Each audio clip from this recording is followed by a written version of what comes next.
Hello, everybody, and welcome into another episode of the Strength of Purpose podcast. I am your co-host, Dr. Phil Finnemore, owner of WorkFitMe Mobile Physical Therapy. And I am Josh Jewett, owner of Strength of Purpose in Buxton, Maine.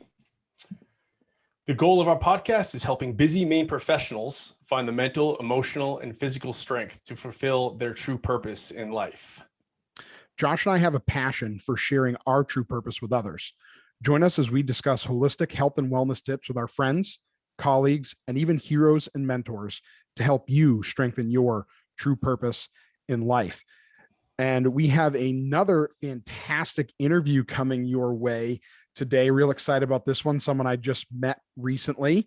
Real excited for this one. Josh, how you doing? How's everything going? It's awesome. I'm excited for this one too. Very fascinating. Fascinating guy we have on here. I read up a little bit, and I think it's really kind of cool. Great. How are you doing, Phil? I'm doing great. Excited to get into it. So let's intro this guest here. Our guest today is Dr. Oren Gersten. You can just call him Dr. Oren. He is a board certified family doctor who brings his passion for caring for people and building community to Portland Direct Primary Care. Dr. Oren was raised in the Rocky Mountains of Wyoming and Montana and developed a love for the outdoors, which eventually led him to the great state of Maine, Portland specifically. He completed his medical school training at the University of Washington and chose Maine Medical Center in Portland for his residency due to its excellent reputation for training well-rounded family doctors who are ready to take on any challenge. I love that background right there. Can't think of a better way to introduce Dr. Oren Gersten to the podcast. Dr. Oren, thanks for joining us today. Hey guys, thank you for having me. It's awesome. Of course, our pleasure. So you and I have had a chance to chat and talk a little bit here previous to recording the podcast, but tell everyone a little bit more about yourself, a little bit more about your story. How did you get to where you are now and to a point where you started your own direct primary care practice? You betcha. Yeah, I'll give you the elevator pitch, and then we can build on that. Sure. So basically, the road to becoming a doctor is a pretty long one. So I did a lot of school, was a professional student for a long time. And then you graduate with a medical degree and you get to be a free agent, essentially, do what you want to do. And I realized that what I wanted to do more than anything was be my own boss and provide excellent primary care for folks in the way that I was trained to do it. And I wasn't really excited about working for a big hospital system, and I wasn't really excited about working for, the traditional medical model. So in 2018, I started my own practice called Portland Direct Primary Care. It's, as you can tell from the name, a direct primary care practice.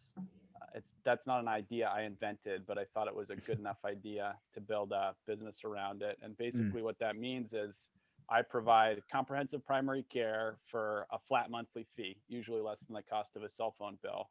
And I love it. I wouldn't do anything else. That's awesome. That's incredible. And as you said, it's not something that you invented per se, but it's something that's definitely catching a lot of traction, because you're not the only person in the last 1.5 to 3 years that I've run into that started something like this. So as someone who was a professional student, and in order to be a professional student like you were, by the way, you have to have some sort of drawn passion to it, right? So you're doing something you're truly passionate about. Otherwise, you wouldn't have put yourself through the rigmarole of medical school and residency and all that good stuff to get there. But what was it specifically, aside from being your own boss, that drove you to a direct primary care model for your business? Well, it was a lot of things. It was a general sense that signing up for a career in traditional sort of insurance-based medicine was going to lead to burnout. And I had seen that working with colleagues and mentors, that this is a really tough job, primary care in particular. And I had folks that were 5, 10, 15 years ahead of me in their training who didn't really love their jobs. And I studied for too long and put in way too much work start in on a career that had a high chance of burnout. So I said, there's got to be a better way. And I was lucky enough to find direct primary care. So in addition to being my own boss, it was really like, how do I do this sustainably? How do I be the kind of doctor that I want to be? And sort of, be able to continue to do it 20, 30. I hope to, I don't know how long my career will be, but I hope it's a long one. So that was another major piece that kind of pushed me in this direction. Yeah. You get to, one of the things that I've noticed with my primary care, and I really love her, she's awesome, but it's like 15, 20 minutes. I see him. It's like, come in, hello, how you doing? Your blood pressure looks good. Your blood was great. Keep doing this. Have a nice day. It's like, is that all? Do you get to spend more time than say 15 or 20 minutes with your patients? Yeah, I book an hour for visits with my folks.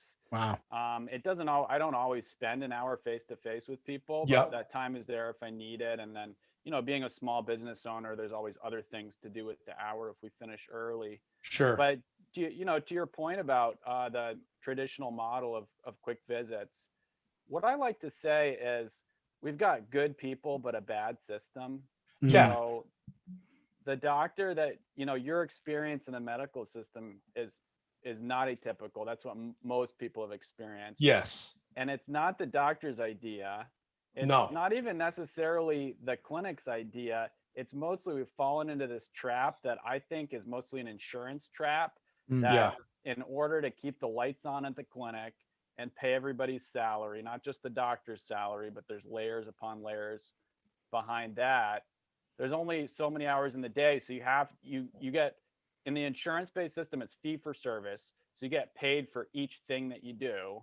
And so you have to do enough things to keep the lights on. And what it boils down to is 15 minutes. It's just how the formula works out. So it's not a good formula, but most of medicine is just stuck in that paradigm. Yeah, definitely. And I'm not slim. My doctor she's amazing. She was highly recommended. I moved doctors because the one I was going to wasn't retiring, but he was teaching medicine. So he had to slide. He goes, I highly recommend her. She's amazing. And she is, but it's just that it's that extra little bit of time that I don't get to spend. Maybe I had a few extra questions. I didn't think of them in the first 15 minutes that I would have thought of, but we can email back and forth, but it's just not the same. So what you're doing, it's amazing. It's amazing, Dr. Oren. I like it. It's really cool. Thank you. Again, I can't take full credit because somebody smarter than me thought of the idea, but I built a business around it. And I will tell you from, the 2.5 years that I've been doing it, it works a lot better than the insurance-based system. Because during my training, I spent 3 years doing that, working for an insurance company. I mean, that's kind of, I'd say that as a bit of a joke, but really when it comes down to it, the insurance companies are funding all of this. And I spent 3 years doing that. And it's just, it's not a good job.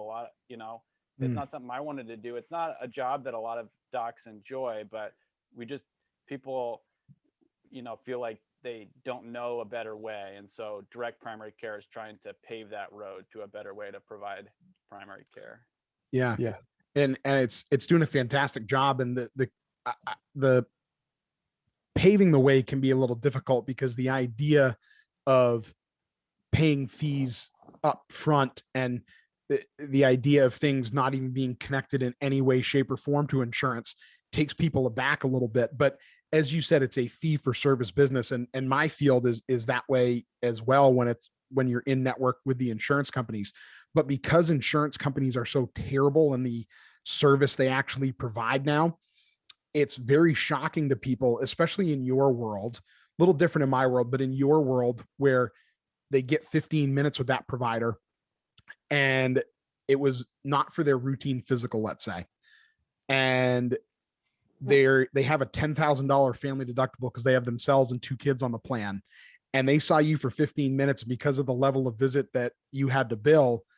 They're stuck with a $200 to $400 bill for 15 minutes of time that they might have gotten, as Josh said, all their questions answered. And, this comes a month after the visit, they get that bill and they go, oh shoot, I got to pay all that. That's the worst. Those surprise bills. There's no other industry where you can get away with that. Right. And in your model, people know upfront what the structure is. They know the value, the true value that they're getting, and they're able to actually, once they get past that idea of not using their insurance for something medically based, they do start to see what that true value is that you're providing to them, because in that situation, you're actually getting what you pay for. You're not looking at it after the fact going, this was not worth what I'm looking at on this bill right here. You know up front what it is, and then you get to take full advantage of that and get the best care out of it. Yeah. Yeah, I totally agree. I think one of the problems we have in medicine is we think we're so special, and I'm talking about medicine as kind of healthcare in general. So, Phil, I would include you as well, and any practitioner. We have this system where cost and service are disconnected, and so we use sort of the analogy in direct primary care that if you went into a supermarket and nothing had prices on it, and you collected your shopping cart and you checked out and you asked what the price would be, and they said, we'll let you know in a month or two. Yeah. Right. It's probably going to be 200 to 300% higher than what you expect, and there's not really going to be a good explanation for it, but good luck. It's like that wouldn't fly in any other industry, but that's just sort of the situation we've found ourselves in healthcare. Yeah. Has anybody started doing sort of, I don't know, orthopedic surgery or any type of surgery with a similar of what you do? I mean, is there anything like that where you get a better price? It's not a bloated price. You kind of get what you pay for. Is anybody doing that type of thing? Because that would be nice to kind of be in concert with what you do, where it would be a little bit more difficult hands-on work, but not because I've gotten bills before when I had my knee done for I think it was like 15 minutes to put me under. I'm not even going to talk about how much it was. It was ridiculous, and I fought it. I'm like, I'm fighting you. Yeah. So you're totally right. You're totally right, Josh. You need specialty care and primary care. So I'm a primary care doc. Right. What I do is the bread and butter, the run of the mill stuff. I'm the first line of defense for people's health. But what I tell folks is if you need your appendix out, I'm not doing that in the back room. That's not of course scope of practice. You need a surgeon for that. That's a different skill set. Primary care, we like to say, is probably 95% of the care that you need. And it's high likelihood, but low cost care, or should be low cost care. The costs of the things that I do are pretty predictable. But the other 5%, emergency care, specialty care, surgical care, it's very important. It can be really high cost. So to answer your question, yes, that's just starting to exist, and that's the frontier: direct primary care, fantastic specialty care, being to collaborate. The best example I can give you is this place in Oklahoma, the Surgical Center of Oklahoma, and they're basically doing what we do, only for surgeries. And they have upfront cash pricing for surgeries, joint repairs, different types of surgeries. Everything's listed on their website. They tell you what you're going to pay. You pay them, you get the service. And so that's a pocket that exists in Oklahoma. And then we're starting to get some specialists on board with a direct care model as well. It wouldn't be DPC, it would be direct something else care. But dermatologists, psychiatrists have done this forever, actually. Psychiatrists basically have pioneered small practices, upfront pricing. So I think we're going to see more and more of this, because the way that we pay for care now with insurance just doesn't make any sense. Yeah. No, it's crazy. And the thing, I'm sorry to keep beating a dead horse here, but like the company my wife works for, I mean, the insurance it's getting ridiculous. It's getting more expensive, and we get less care, higher deductible now.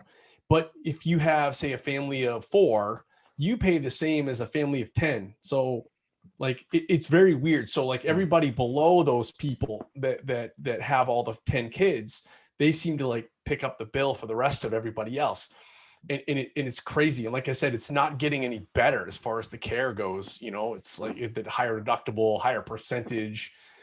It's crazy. So like this is definitely piqued my interest. It's totally a vicious cycle. What you're seeing is not at all unusual. Individual insurance costs going up every year, businesses insurance costs going up every year. And I've talked to some of these insurance brokers, and this is what they say: today's claims are tomorrow's premiums. So basically what that means is all the money that we spend and waste, we end up paying for as consumers in higher premiums later on. Sure. And it's a vicious cycle, because there's so much medical waste, and we're overpaying for things, and we're not getting very much for our money. But then businesses are on the hook for a lot of this. And, you know, sometimes 20% of an overhead for a business just goes to medical insurance, and it's not always good medical insurance. It's Josh, it's sometimes like this insurance you're talking about, high deductible $10,000 deductible plans. And so we're just in this loop, and we all know where it's heading, but nobody's really talking about real solutions. Right. Yeah. And the other thing that interferes with that even higher is, as you said, Dr. Oren, you were a professional student. You have a lot of expertise. You know what you're talking about when it comes to the care you provide, but you have people with no medical training whatsoever in the insurance-based world that we've moved away from here in this model. No medical training at all, telling you how you have to work and bill and what you have to do in order to just get the place you work for paid what it needs to get paid to keep the lights on, as you so eloquently stated before. And again, in no other industry is it like that. It's like if you went to the mechanic who said it's gonna cost you $450 to fix your brakes, and you said, I'm paying you $200, and they have to take it. And they have the person telling them that does not know anywhere close to what the mechanic knows. But the mechanic, if he wants to keep his doors open, has to take it. So or even worse, Phil, the person paying the money says, well, I want you to check the oil, and I want you to check the struts, and I want you to check, you know, the bearings before you replace the brakes. Even though you're the mechanic and you really are the expert here, I'm going to tell you to do all this other stuff. That just like gets me to no end. That doesn't need to be done. Like you said, today's costs are tomorrow's premiums, right? They're shoveling all this money for stuff that's unnecessary in the mind of the provider who knows what they're talking about. And then we all get to pay for it on the other end. So what I really love about these types of models is it truly puts the direction of care back into the hands of the consumer, right? Because I know you've heard this, Josh, I'm sure you've heard it too, but we've all heard this, you know, people saying like, I know my body, I know when things aren't right. Like I kind of have a pretty good idea of what's going on here. And even though some of those people might not really know exactly what's going on per se, they still know that those people generally know what direction they probably need to go in. Right. 100%. And by putting that power back in the consumer's hands to be able to make the best decision they feel they need to make for their health, with the help from a provider that now has the time to listen to them, hear them out, and actually get to the bottom of the issue and fix it right the first time and head things in their care in the right direction out of the gate, life becomes so much easier in so many different ways.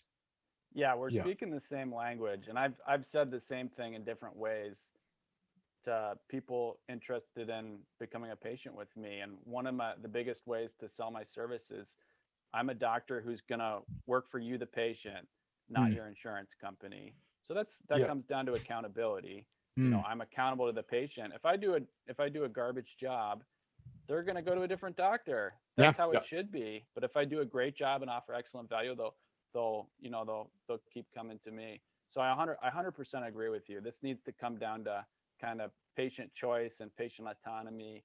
And if you, I think direct primary care, that's really what we strive for. Yeah. Oh, that's great. So if people are hearing this and they're interested to learn more about direct primary care in general, or specifically the types of things that you are really, really good with, really like to help people work on. What are some of those things, and then how can people reach out to you to find out more? Yeah, thanks for this opportunity to and thank you to Josh too for having me on the podcast to kind of explain things. I don't know how educated your listeners are about primary care, so I'm going to get really basic just to start out to kind of explain what primary care is. People may know this already, but I think it's worth saying. So I'm trained as a primary care doctor. Direct primary care is the business model, and as we've been talking about, the business model kind of influences how much time I can take with patients and my approach. But at my core, I'm a primary care doctor. So a good primary care doc should be able to be the first line of defense against any health problem.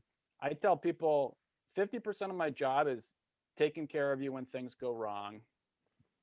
Other 50% of my job is prevention, trying to do our best to help make sure things don't go wrong in the future.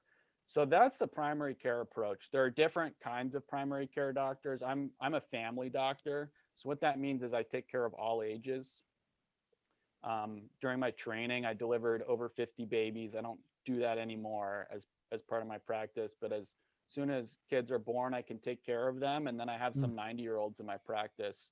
So it's really the full spectrum. There are other primary care docs who take care of kids and only kids. People would be familiar with those docs as pediatricians. And then there are internists or internal medicine doctors who take care of just adults, don't do any kids. But all those lumped together are primary care docs.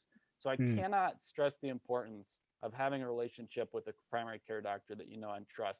Because in our Western medical system, specifically in the United States, we're kind of the gatekeepers to everything else, but we're also the generalists who know something about a lot of things. So what I tell folks is, I'm really an upgrade from Dr. Google.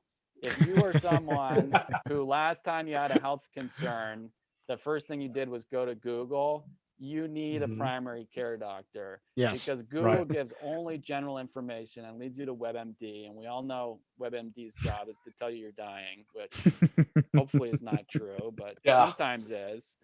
And so a primary care doctor can really help filter all of this information and give you personalized advice. So that's what primary care is at its core. What I do as a direct primary care doctor is just kind of build on that with the model.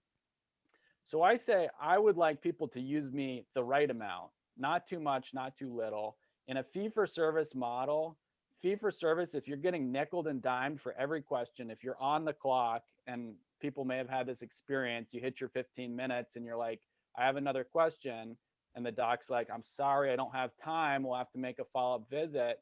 It's not because the doctor doesn't care about you. It's because she's got 2 or 3 other patients waiting for them. That's not good for people. That's a waste of the patient's time. It's stressful for the doctor. So what we do in direct primary care is we say, what's the right amount of care and how do we deliver that care? Sometimes it's a face-to-face visit. If somebody's like, I've got a pain in my ear, I've got to look in that ear. That's the best way to get to the bottom of that problem. But if somebody tells me that, hey, I'm anxious and I want to talk to somebody about it, I don't necessarily have to see them in person. That could be a good video visit. Or if somebody says I need a refill on meds, why, in a traditional model, sometimes they make you drive an hour to have a sit-down visit with the doctor to say, hey, how things? Good. Yeah. Okay, here's a refill on meds. That is an unnecessary encounter for me and for the patient. So that's a text message in my practice. Hey, doc, doing good. Can I get some more blood pressure meds? Sure. And then, finally, sometimes somebody has doing some research, vitamin D, they link to an article, send me an email, and then I can read the article and respond to them in email. And we have kind of asynchronous communication where I'm getting to those emails when I have free time. So that's like a sensible way. That's how the rest of the business world works. That's how we communicate in our daily lives, text message, we're all video chatting now, calls, sometimes in person. I think primary care should do the same thing. So that's what direct primary care is really good at, is using like the mode of communication that makes the most sense for the patient. So I think that's one of the big differences between traditional fee-for-service medicine and direct primary care is we're just flexible to do the care in the way that makes the most sense for the patient, who's the boss, and the doctor who's trying to deliver the care.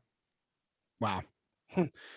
Yeah. Where else are you going to find a practice where you can text your doctor? I mean, yeah, I mean, that's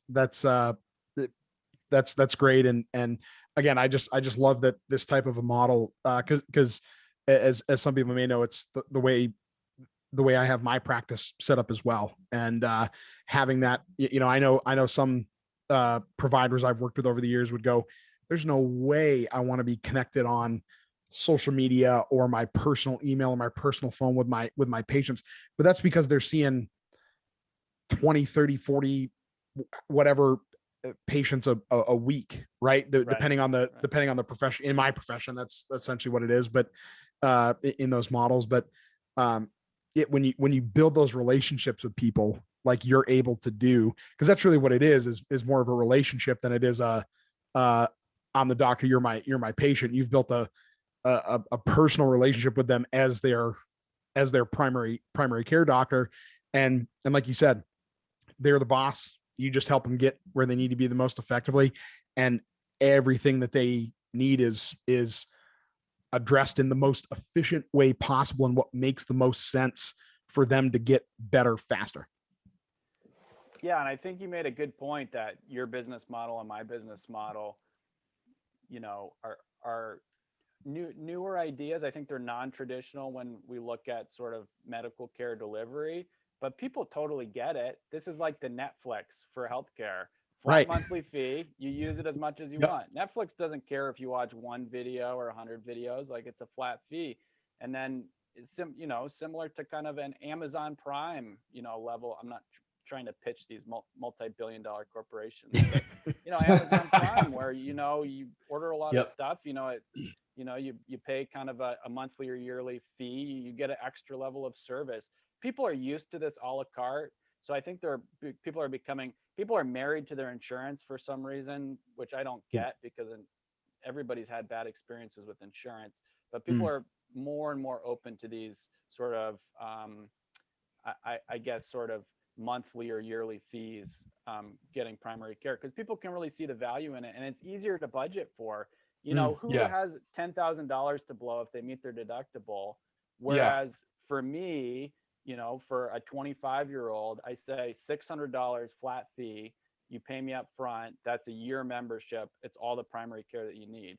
That's something that you can budget for. But if I tell you your healthcare is going to be somewhere between $0 and $10,000 this year, that's not a way to run a budget. You can't budget around that. No, that's crazy. Yeah.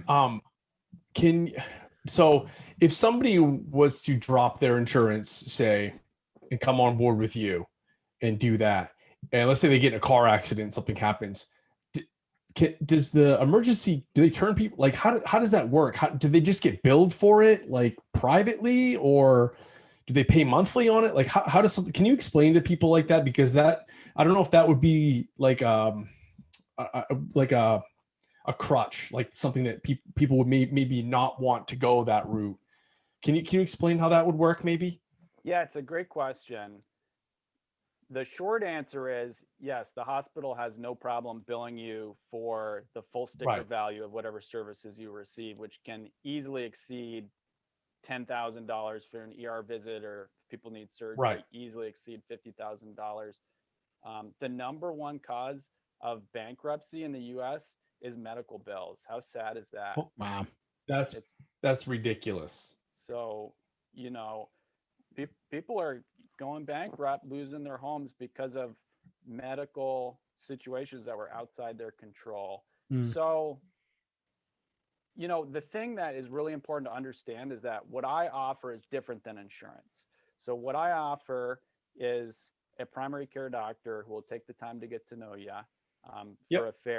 for a fair fee. And I cover primary care. So that's very clear on my website. Everybody that I talk to about this. So there's an additional layer of medical care that, that might be, someone might need, Josh, like you said, in the case of an emergency, a car wreck. That's all still the insurance-based system. So if you Right. don't have insurance, they actually don't give you better. You would think that if you don't have insurance, the hospital would feel bad for you and give you like a Hey, little better price. They actually give you the worst price possible. The Right. insurance companies that negotiate with, they just give you the sticker price of whatever the services are, which are inflated. Right. And then you go, if you don't have insurance, you go home with that bill. And then your situation is you are in communication with the finance department at whatever hospital you went to, and they're happy to Yep. take your money for the next 20 years. They'll come up with a payment plan Right. for you, but it's super, super expensive. So Yep. in that ball game, it makes so much sense to have insurance. But Yep. what I tell my patients is, I think it's a good idea for you to have insurance. Whether you have insurance or don't have insurance doesn't affect the kind of care that I offer. But if Right. you have to go to the ER, it's very expensive without insurance. But because you're not going to be going to the ER for stupid stuff, we're only going to send you to the ER for life and death stuff. You can afford to have that catastrophic plan. Because if you have a once in a lifetime incident and you meet your deductible of $10,000, okay. But for people who don't know, may not know if it's life or death and don't have a primary care doctor and go to the ER for an ear infection or go to the ER for stitches, which by the way, I could do in my office for much cheaper. Right. They're using their insurance a lot, and that's when it becomes expensive. So, what I do pairs really well with a high deductible insurance plan, or there's this other thing called a health share, which is not traditional insurance, but gives you kind of an added buffer for those once in a lifetime or rare high consequence health events. So you need to pair direct primary care with some kind of, I'm a good plan A. You probably should have a plan B as well. So that's my best advice for folks. No, that's very good. And I think people will take a lot away from that. So that was my question, like your thoughts. And also, can you start working on that? Fixing the American healthcare system? Yes. Yeah. I'm putting it on you, Dr. Oren. That is a nut that other folks smarter than me have been trying to crack for a long time. In all seriousness, I think you have two types of people. You have well-meaning people who want to change the system from within, more power to them. And then you have folks who just want to get out and do what makes sense to them. And most direct primary care doctors are like, why am I going to fix a system that's so broken? So we're trying to create a life raft over here. Right. I think we're trying to pull the system in a saner direction, understanding that we can't all doctors can't become DPC docs all at once. The system will collapse. We can't abandon hospitals. We can't abandon the insurance companies all at once. But what we're trying to do here is say, hey, this is proof of concept. There's a better way to do this. And maybe the establishment will take some of our ideas and run with them. Like, why couldn't you text your, why couldn't you text your fee for service doc? And, why couldn't visits be a little bit longer? And why couldn't we, make the insurance companies, pay a little bit better for primary care services? People are working on this stuff. I have very, very smart, accomplished colleagues who are working on some of this stuff. Right now, my dream is just to make my practice the best that it can be and try and help as many people as I can. Yeah, that's great. I also want to say that I wasn't bashing doctors or any of that stuff. It's just the craziness that's like the middleman type of thing. And just, I mean, I got slammed with this and I'm like, you got to be kidding me. Like, why couldn't they have told me this? Maybe I wouldn't have had my knee down. I would have just been hobbled around for a little longer. I would have taken care of you, Josh. We would have figured that out. Exactly. It's mind-boggling. I think it is. I don't think a lot of people even think about it. Sometimes I think they just sign up for their insurance. Hey, what's the best one or what's the cheapest one? And then they just go for it. They don't ask these questions. That's why I kind of wanted you to explain some of that for people. Yeah. I think it's important. And it's so complicated. I mean, I do this professionally, so I think about it a lot and I talk to a lot of people about it, and I barely wrap my head around it. So it's not surprising that folks who are working full time doing something else or are not in healthcare, it's hard to understand. It really is. Yeah, it is. Well, Dr. Oren, how can people find you if they want a little more information? I mean, you've given some really great information, some really great insights on what you can do for people and the type of value you bring to them in your model and as a medical professional. But what's the best way for people to find you? I'll give you 3 ways. Best way probably is to visit my website, portlanddirectcare.com. Got a ton of info on there, including the pricing structure. It's an age-tiered pricing structure, a little bit more info about me, comprehensive list of all the things that I do. And there's a little video on there even. So that's a good place to start. My contact info is on there. But my phone number, email, people are welcome to reach out to me with questions. I do offer a free 30-minute informational meeting with folks who are interested in meeting me or learning more about the practice. So the website would be the best place to start. I also do my best to be active on social media. So I've got an Instagram account at Portland DPC is the handle, and a Facebook account as well. Portland Direct Primary Care at Portland DPC on Facebook. So those are the 3 places to start. But like I said, I'm happy to meet with anybody just for 30 minutes to, have a one-on-one. I tell folks, you should really interview a doctor, same as you would interview a nanny, or, if you're going to hire somebody else, you want to make sure you know what you're getting. And it doesn't make sense just to go to the person on your insurance card just because they're on your insurance card. That would be like just an arranged marriage, which, not to knock cultures that have that, but how many times does that, do they know nothing about you and they just pair you with somebody? You want to put a little bit more thought into that. So I think I'd be happy to talk to folks. I know other direct primary care doctors would be as well. And I know not everybody is in the Portland area. So this is available all over the place. Basically all 50 states have direct primary care options. So if you have family members in other states, there's a website called DPC Frontier. If you just Google that, DPC Frontier, there's a DPC mapper with a Google map with dots of every location that's offering direct primary care. And then locally for our region, the website, New England Direct Primary Care Alliance, or nedpca.org,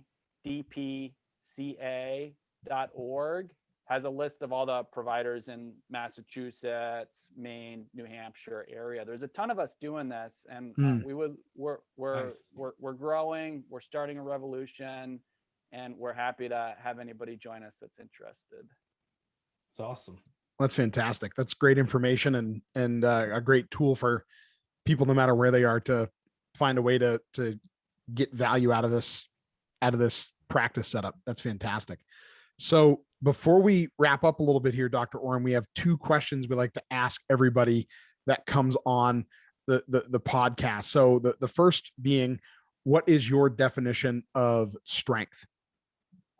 Ooh, hot seat. I like it. Okay, what is my definition of strength? All right. Well, I feel like I probably have to put a doctor spin on it, right? Whatever your definition is. Strength is the ability to do work or push something in a direction with purpose. That is strength. Nice. All right. I like that. Yeah. You hear different stuff from everybody, so it's interesting. Yeah. Well, that's cool. Question.